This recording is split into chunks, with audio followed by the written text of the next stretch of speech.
Selamat siang pemirsa, seputar info kembali di sela-sela aktivitas Anda. Bersama saya Alfonso Venadianti yang akan menginformasikan tentang berita-berita terbaru dan teraktual di siang hari ini.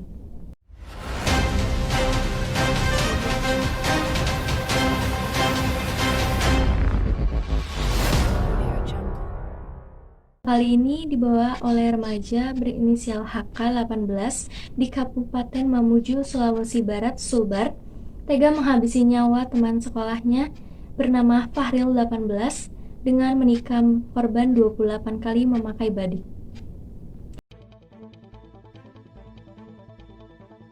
Kasih Humas Polrestra Mamuju, Ibda Herman Basir mengatakan, korban awalnya ditemukan tergeletak bersimbah darah di Jalan Poros Toabo Topore, Desa Toabo, Kecamatan Papalang pada Kamis 9 Mei 2024, sekitar pukul 18.30 WITA. Warga awalnya mengira Fahril merupakan korban kecelakaan lalu lintas atau laka lantas. Aparat kepolisian kemudian menuju ke lokasi kejadian dan mengevakuasi korban ke puskesmas setempat. Saat diperiksa, terungkap bahwa korban tewas dengan 28 luka tikaman di tubuhnya. Saat diperiksa polisi, pelaku mengakui membunuh temannya tersebut karena dendam kerap dibuli. Korban disebut sering membuli pelaku sejak keduanya masih bersekolah.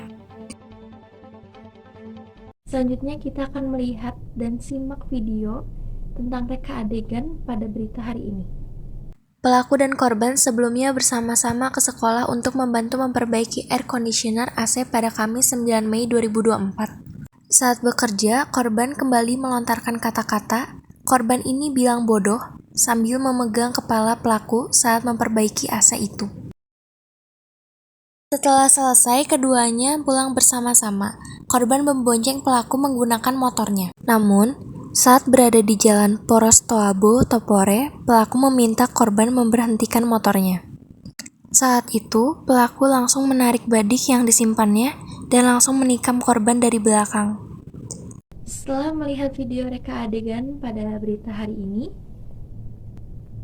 saya sudah bersama rekan saya dan Polwan Michelle yang akan diwawancarai oleh Angel. Oke, terima kasih Alfonsa. Jadi di sini saya sedang bersama Ibu Polwan Michelle. Jadi Ibu Michelle, saya akan bertanya, apa saja motif pelaku membunuh korban? Karena sakit hati sering dibully saat masih bersekolah sama. Oke, lalu di mana pelaku membunuh korban? Saat berada di jalan, pelaku minta korban untuk memberhentikan motornya. Saat itu, pelaku langsung menarik badik yang disimpannya, lalu menikam korban dari belakang. Oke, jadi kenapa pembulian marak terjadi? Karena kurangnya pengetahuan dan kesadaran mereka terhadap dampak pembulian. Siapa saja yang ikut membunuh korban? Hanya pelaku saja sendirian yang membantu. Mengapa pelaku membunuh korban? Katanya sebelum pelaku membunuh korban, pelaku membuat sakit hati. Yang membuat korban sakit hati, katanya pelaku dibilang bodoh sampai memegang kepala pelaku yang membuat pelaku sakit hati. Oke, bagaimana kondisi korban setelah dibalik? Korban mengalami luka tusukan pada bagian punggung belakang sebanyak 11 tusukan, lengan kanan 2 tusukan, bahu kanan 2 tusukan, wajah sisi kanan 4 tusukan, dan belakang kepala 9 tusukan. Oke, terima kasih Ibu. Terima kasih Angel. Terima kasih, saya undur diri, saya Alfonso Venadianti. Berita selanjutnya akan diinformasikan dengan Michelle Angeli. Terima kasih.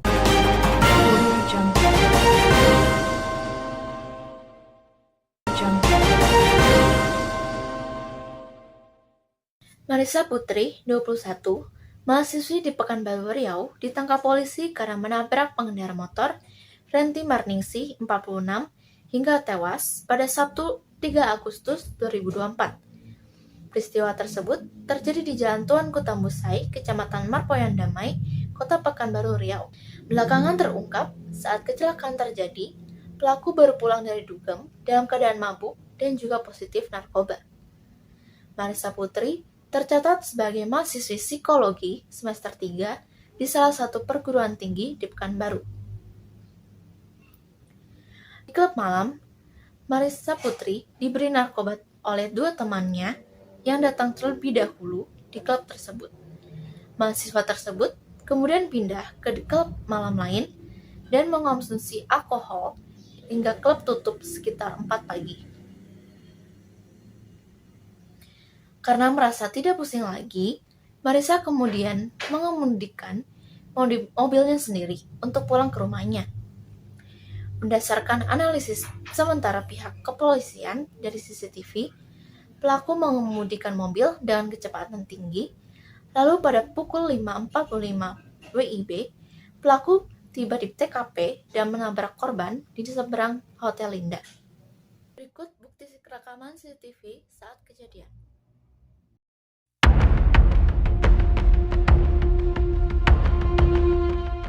Inilah rekaman CCTV Marisa Putri tabrak IRT hingga tewas. Mobil yang dikenakannya melaju kencang hingga terjadi kecelakaan. Detik-detik mengerikan Marisa Putri, 21, mahasiswi Pekanbaru tabrak ibu rumah tangga hingga tewas. Rekan saya sudah berada di tempat kejadian dan akan mewawancarai masyarakat yang ada di tempat kejadian. Sekarang saya sudah tersambung dengan Alfonsa. Ya, terima kasih Michelle. Sekarang saya sudah bersama Angel Yemima. Boleh saya bertanya? Apa yang dilakukan pelaku setelah menabrak korban? Pelaku langsung melarikan diri, tetapi setelah itu pelaku kembali ke tempat duduk. Kapan kecelakaan tersebut terjadi? Pada jam 4 pagi. Siapa saja yang terlibat dalam kecelakaan tersebut? Pelaku bernama Marisa Putri dan korban seorang ibu bernama Renti Manus. Di mana tempat kecelakaan terjadi? Di Jalan Tuanku Tambusai, Kecamatan Mertoyan Damai, Kota Pekanbaru. Bagaimana keadaan korban setelah kecelakaan terjadi?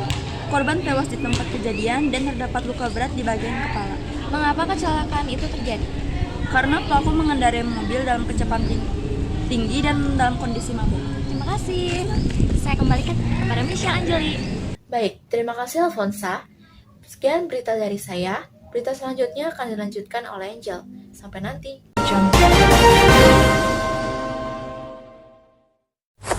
Selebgram Cut Ita Nabila menjadi korban tindak kekerasan dalam rumah tangga yang dilakukan suaminya, Armor Treador. Dalam video yang beredar, ibu 3 anak itu dianiaya pada bagian kepala dan punggungnya. Saat kejadian, kaki Armor bahkan sempat mengenai bayi mereka yang belum genap berumur sebulan. Atas kejadian ini, Armor telah ditahan dan ditetapkan sebagai tersangka tindak KDRT kepada Cut Intan.